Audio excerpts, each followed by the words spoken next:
Sir என்னோட பையன எல்லா கோர்ஸும் படிக்க வச்சுட்டேன். நெறையா படிப்பாரு. ரொம்ப டாப் பெர்ஃபார்மர். இருக்கிற எல்லா டிகிரீஸும் முடிச்சுட்டாரு. ஆனாலும் ஒரு 4, 5 இயர்ஸா ஜாப் ட்ரை பண்ணிட்டுருக்காரு சார். நல்ல கேரக்டர். ஆனா அவருக்கு ஜாப்ங்கிறதே செட் ஆவல. இப்படின்னு நீங்க நெனச்சுட்டு இருந்தீங்கன்னா, வாஸ்து ரீதியாக உங்க வீட்ல எந்த பாகம் இதை ஆளுமை செய்யுது? என்ன தவறுகள் இருந்தா இந்த மாதிரியான அவலநிலை உங்களுக்கு இருக்கும்? அப்படிங்கிறத தான் இந்த வீடியோல நம்ம தெளிவா பார்க்க போறோம். இந்த வீடியோல ஒரு ஸ்பெஷலா என்ன பண்ணியிருக்கோம் அப்படின்னா, நம்ம வாஸ்து வகுப்புல எடுக்கக்கூடிய ஒரு ரியல் 3D சிமுலேட்டட் மாடல் எப்படி இருக்கும் அப்படிங்கிறத ஃபர்ஸ்ட்டு இந்த ஒரு வீடியோ மூலியமா நான் உங்களுக்கு வெ குடுத்து நான் இந்த கான்செப்ட்ட வந்து உங்களுக்கு நான் எக்ஸ்ப்ளைன் பண்ண போறேன். ஸோ கடைசி வரைக்கும் பாருங்க. இந்த வீடியோவ பார்த்து முடிக்கிறதுக்குள்ள ஏன் எனக்கு இந்த மாதிரி இருக்கு? ஏன் என்னோட பையனுக்கு இந்த மாதிரி ஒரு ஜாப் செட் ஆவல, கெரியர் அமையல அப்படிங்கிறதனுடைய முழு ஆ காரணம் வந்து உங்களுக்கு தெரிஞ்சு நீங்க ஒரு ரிலாக்ஸ்டு ஸ்டேட்டுக்கு வந்துருவீங்க. ஓகே.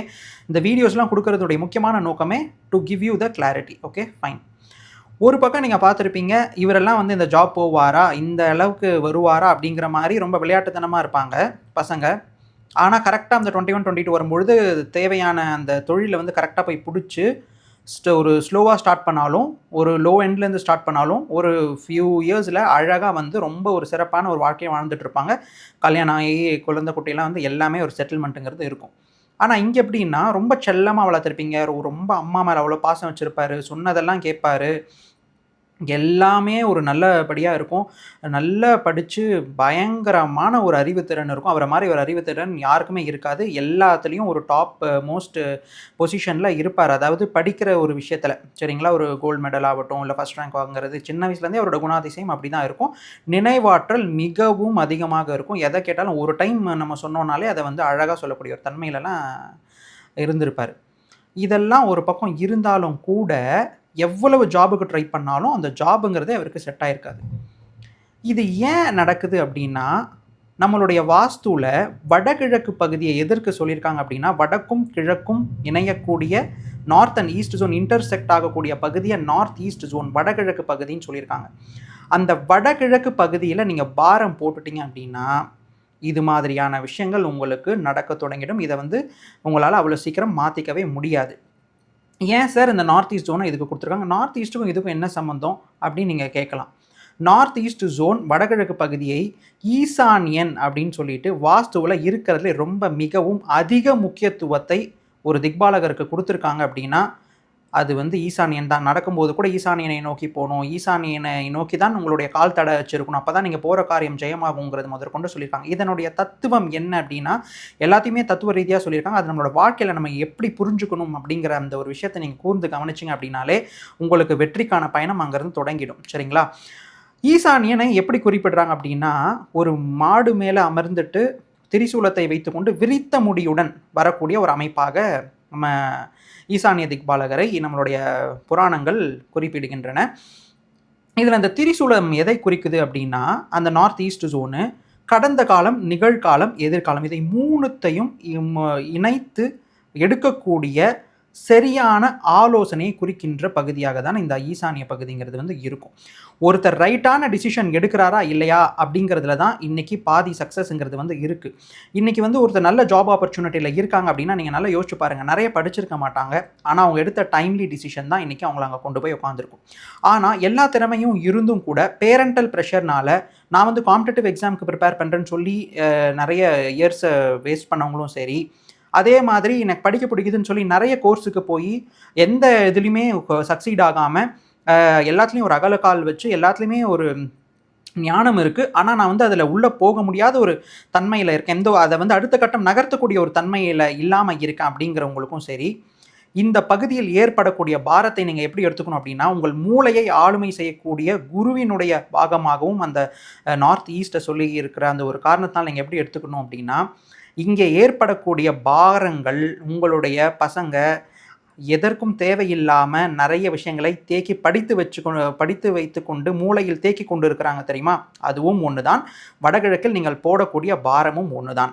அது மட்டும் இல்லாமல் ஒரு ஒரு ஃபியூச்சர்ங்கிறத தாண்டி ஒரு அடுத்த ஜெனரேஷனையே வந்து நம்ம கரெக்ட்டான கைடன்ஸ் குடுத்து அவங்களும் ஒரு கிளாரிட்டியோட எடுத்துட்டு போறதுக்கான திசையாகவும் இந்த நார்த் ஈஸ்ட் ஜோன வந்து பார்க்குறாங்க. இன்னைக்கு நீங்க எந்த வீட்ல வேணா போய் பாருங்க. அங்க ஒரு பெரிய இடத்துல ஒரு பெரிய அளவில் அவங்கள பேசப்படுறாங்க அப்படின்னா அவங்களோட நார்த் ஈஸ்ட் ஜோன் மிகவும் சரியான அமைப்பில் இருக்கும். ஆனால் இந்த நார்த் ஈஸ்ட் ஜோனில் ஏதாவது தவறுன்றது ஏற்பட்டுருச்சு அப்படின்னா அவங்களுக்கு அடுத்த தலைமுறைங்கிறதே ஒன்று இல்லாமல் போகிறதுக்கான வாய்ப்புகள் கூட நிறைய வந்து நமக்கு வந்துடுது. அது மட்டும் அல்லாமல் அங்கே வந்து இந்த ஈசானியன் யார் மேலே அமர்ந்திருக்கிறதா சொல்கிறாங்க அப்படின்னா அந்த பசு மேல் அமர்ந்து கொண்டு போவதாக சொல்கிறாங்க. அதையுமே நம்ம தத்துவ ரீதியாக எப்படி புரிஞ்சுக்கணும் அப்படின்னா ஒரு நிதான தன்மை கொண்டு எந்த நேரத்தில் எதை அசை போட வேண்டும் என்பதை தெரிந்து எதை எடுத்துக்கணுமோ அதை மட்டும் எடுத்து ஒரு நிதான குணத்துடன் தன்னுடைய குடும்பத்தை பேணி காக்கக்கூடிய ஒரு பண்பை இந்த பசுமாடு எப்படி பெற்றிருக்கோ அந்த ஒரு அமைப்பில் உங்கள் வீட்டில் ஆண்கள் இருக்கின்றார்கள். குறிப்பாக மூத்த பிள்ளைகள் ஆண் வாரிசாக இருக்கும் பொழுது உங்களுடைய வடகிழக்கு பகுதிங்கிறது தான் உங்களுக்கு இருக்கிறதுலே ஃபோர்மோஸ்ட் அண்ட் மோஸ்ட் இம்பார்ட்டன்ட் ஜோனாக இருக்கும். இதே நீங்கள் வந்து பெண் குழந்தை வச்சுருக்கீங்க அப்படின்னா உங்களுக்கு நார்த் ஈஸ்ட்டில் பாரமாகவே இருந்தாலும் சரி அங்கே இருக்க தலைவருக்கு வரக்கூடிய வருமானம்ங்கிறது ஓரளவுக்கு எப்படியாவது வந்துடும். குடும்பம்ங்கிறது நல்லா தான் போயிட்டுருக்கோம். எப்போ வரைக்கும் அப்படின்னா மேரேஜ் ஆகிற வரைக்கும். அது மட்டும் இல்லாமல் இது மாதிரியெல்லாம் இருக்குது சார். நார்த் ஈஸ்ட் ஜோனில் நாங்கள் நிறைய பேர் பார்த்துருக்கோம், நல்லா தான் இருக்காங்க அப்படின்லாம் நீங்கள் நினச்சிங்கன்னா நல்லா தெரிஞ்சுக்கோங்க. எப்பொழுதுமே நீங்கள் வீடு கட்டுறீங்க அப்படின்னா உங்களோட ஜெனரேஷனுக்கு இருக்கக்கூடிய அடுத்த ஜெனரேஷன் குறிப்பாக உங்களுடைய பிள்ளைகளினுடைய வாழ்க்கையை தான் அந்த வீடு வந்து ரொம்ப அதிகமான ஆளுமையை செலுத்தி அதனுடைய தாக்கம்ங்கிறத வந்து கொடுக்கும். ஓகேங்களா? ஸோ நார்த் ஈஸ்ட் ஜோனுங்கிறது இவ்வளோ இம்பார்ட்டண்ட்டாக நம்மளுடைய வாஸ்துவில் பார்க்கப்படுது. இப்போது நம்ம இதுக்குள்ளே போக போகிறோம் அப்படின்னா நார்த் ஈஸ்ட் ஜோனில் ஏற்படக்கூடிய பிரதானமான தவறுகள் என்ன, நான் பார்த்ததில் கன்சல்டேஷன்ஸில் அதிகமாக பார்த்த தவறுகள் என்ன அப்படிங்கிறத ஒரு ரியல் கன்சல்டேஷனில் ஒரு ஸ்டோரியோடு உங்களுக்கு நான் வந்து சொல்ல போகிறேன். இப்போ நம்ம அதை போய் பார்ப்போம். முதல்ல வடகிழக்கு பகுதினா என்ன சார் அப்படின்னு நீங்கள் கேட்கணும். வடகிழக்கு பகுதினா என்ன அப்படின்னா இந்த நார்த்தும் ஈஸ்ட்டும் இணையக்கூடிய இந்த பகுதி தான் வடகிழக்கு பகுதி. இந்த ஜோனுங்கிறது ரொம்ப ரொம்ப இம்பார்ட்டண்ட். இன்கேஸ் உங்கள் வீட்டில் ஏதாவது டீவியேஷன் இருந்தது அப்படின்னா காம்பஸ் டிகிரி மாறி இருந்ததுன்னா இந்த நார்த் ஈஸ்ட் ஜோனுங்கிறது மாறும். ஓகே, இப்போ நம்ம அவ்வளோ டெக்னிக்கலெல்லாம் போக வேண்டாம். வடக்கும் கிழக்கும் இணைந்தார் போல் இருக்கக்கூடிய இந்த பகுதி தான் வடகிழக்கு பகுதி அப்படிங்கிறது வந்து நீங்கள் தெரிஞ்சுக்கணும். இது முக்கியமாக எப்படி இருக்கணும் அப்படின்னா திறந்த ஒரு அமைப்பாக நீங்கள் வந்து வடகிழக்கில் இருந்து இப்படி மேலே பார்த்தீங்கன்னா உங்களுக்கு அந்த வானம்ங்கிறது நல்லா தெரியணும். காலையில் சூரிய வெளிச்சம் அந்த இடத்துல படுற மாதிரி இருக்கணும். அந்த சூரிய வெளிச்சம் எப்போ படுதோ அப்போது தான் உங்களுக்கு சரியான கைடன்ஸ், எதிர்காலத்தினுடைய சரியான உள்ளுணர்வுகள் உங்களுக்கு வந்து சேரும் அப்படிங்கிறத வந்து நீங்கள் ரொம்ப அழுத்தம் திருத்தமாக புரிஞ்சுக்கணும். சரிங்களா? ஓகே. அண்ட் தென் மோஸ்ட்லி அதுதான் ஃப்ரீயாக இருக்கணுங்கிறத வந்து நம்ம சொல்லிட்டோம். முடிந்த வரையில் இந்த வடகிழக்கு பகுதியில் நீங்கள் ஒரு சில பூச்செடிகளை வைத்திருந்தாலும் சரி, துளசியாகவே இருந்து நான் வந்து கடவுளாக அதை பார்த்து வழிபடுறனாலும் சரி, தயவு செய்து அதெல்லாம் கொஞ்சம் அப்புறப்படுத்திடுங்க. யோசிக்காதீங்க. இங்கே எந்த மாதிரியான பாரங்களும் வரக்கூடாது.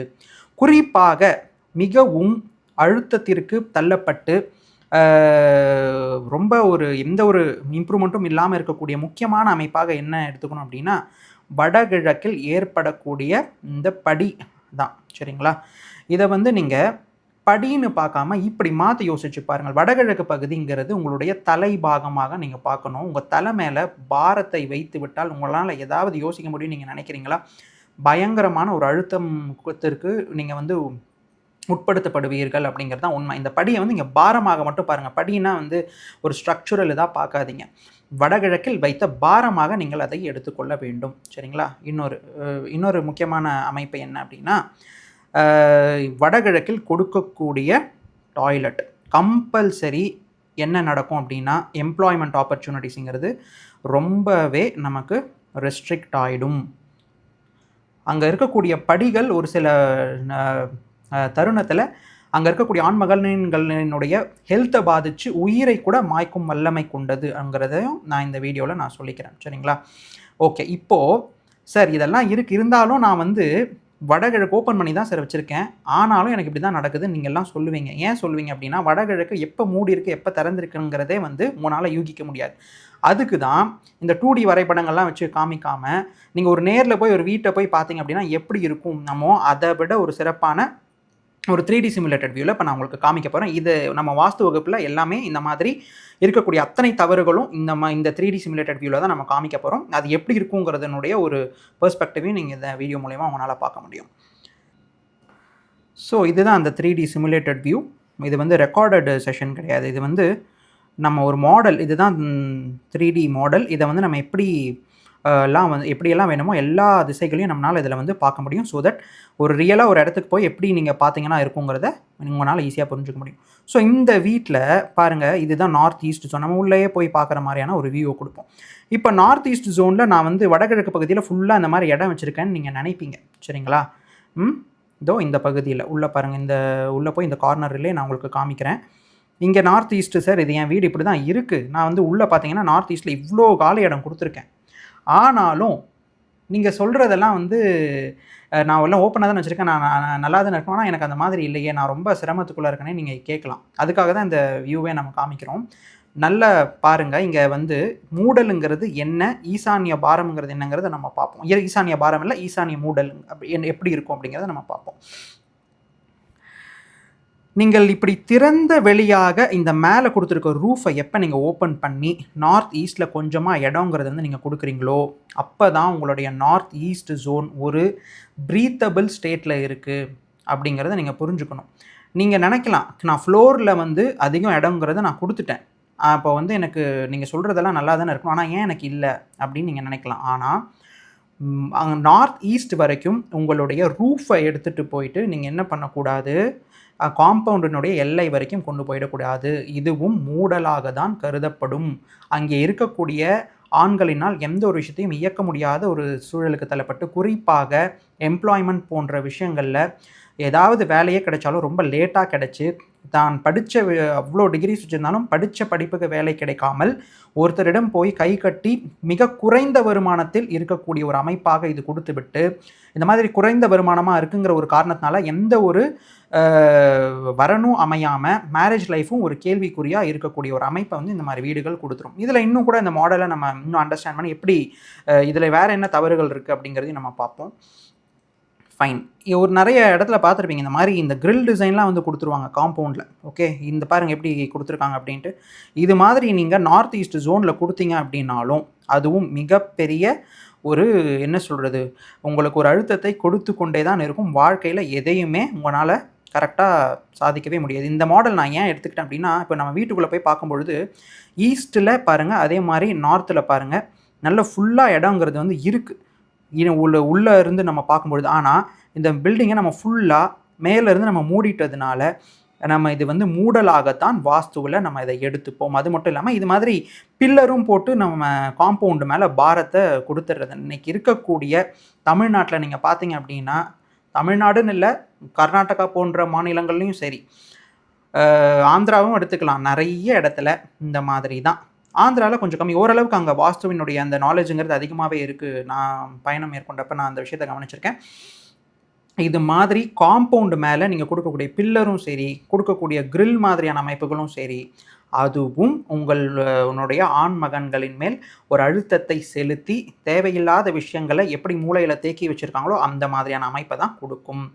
இதை நான் ஏன் ஒரு 3D சிமுலேட்டட் வியூவில் நாங்கள் கொடுக்குறேன் அப்படின்னா, இந்த மாதிரி கொடுக்கும் பொழுது மட்டும்தான் உங்களுக்கு வந்து வாஸ்துவினுடைய உண்மையான தன்மை எப்படி இருக்குது, எப்படி இருக்கக்கூடாதுங்கிறதே வந்து புரிஞ்சுக்க முடியும் ஸ்ட்ரக்சுரலாக. இல்லை அப்படின்னா முக்கியமாக இந்த மாதிரி நார்த் ஈஸ்ட்டில் இருக்கும் பொழுது எந்திரம் மந்திரம்லாம் நிறைய நீங்கள் உங்களை வந்து ஒரு மிஸ்கைடடான ஒரு சில இதுக்கு கொண்டு போயிட்டு நிறைய தேவையில்லாத செலவுகளை வந்து நீங்கள் பண்ணுற மாதிரி ஆகிடும். நம்மளுடைய வாஸ்து வகுப்புகள் தொடங்க இருக்குது. அதில் இருக்கக்கூடிய அனைத்து விஷயங்களும் இது மாதிரி ஒரு 3D சிமுலேட்டட் வியூஸுங்கிறது நிறைய வீடுகளை நம்ம போட்டு காமிச்சு, நீங்கள் நேரில் போய் ஒரு வீட்டில் இந்த மாதிரி அமைப்புகள் இருந்தால் கூட உங்களால் பார்க்க முடியாது. ஏன்னா அவங்கள்ட்ட பெர்மிஷன் வாங்கணும், you need to know them, நிறைய விஷயங்கள் இருக்குது. இன்னொன்று, ஒரு கிளாஸ் போகிறீங்க அப்படின்னா ஒரு 30 பேர் எடுத்துகிட்டு போய் காமிக்க முடியாது. இந்த ஒரு காரணத்தினால தான் ஒரு 1 இயர் ஃபுல்லாக டைம் எடுத்து இந்த மாதிரி நிறைய மாடல்ஸை டிசைன் பண்ணி உங்களுக்கு விளக்கணுங்கிறதுக்காக அந்த கிளாஸை வந்து டிசைன் பண்ணியிருக்கோம்.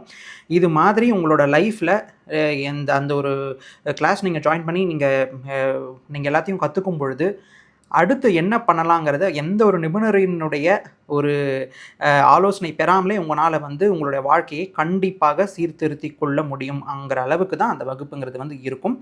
சரி, உங்களுக்கு இனஃப் கிளாரிட்டி இந்த வீடியோவில் கிடச்சிருக்கும்னு நான் நம்புகிறேன். உங்களுடைய வீட்டில் நார்த் ஈஸ்ட் இந்த மாதிரி மூடி இருந்தாலும், கிரில் போட்ட அமைப்புகள் இருந்தாலும், அங்கே பாரமான அமைப்புகள் இருந்தாலும் நிறைய நீங்கள் வந்து அதை வந்து கரெக்டான ஆலோசனை எடுத்துகிட்டு தான் அதை வந்து நீங்கள் சேஞ்ச் பண்ணணும். இது மட்டும் அல்லாமல் இதில் வந்து மேலே ஓவர் ஹெட் டேங்க் கொடுக்குறது, இங்கே போய் போர்ட்டிகோ கொடுத்து கட் பண்ணுறது, ஸ்ப்ளே கட் கொடுக்குறது, இந்த மாதிரி நிறைய தவறுகள்லாம் வந்து சொல்லலாம். பட் அந்த மாதிரி சொன்னோம் அப்படின்னா அந்த வீடியோவினோட லெங்த் ரொம்ப அதிகமாக போயிடும். வகுப்புகளில் இதை பற்றி ரொம்ப ஆழமாக வடகிழக்கில் என்னென்ன மாதிரியெல்லாம் தவறு ஏற்படுங்கிற அத்தனை விஷயத்தையும் நம்ம டிஸ்கஸ் பண்ணியிருக்கோம். Okay, anyways signing off for from the day. Stay tuned. Until then take care. உங்கள் பாலன்.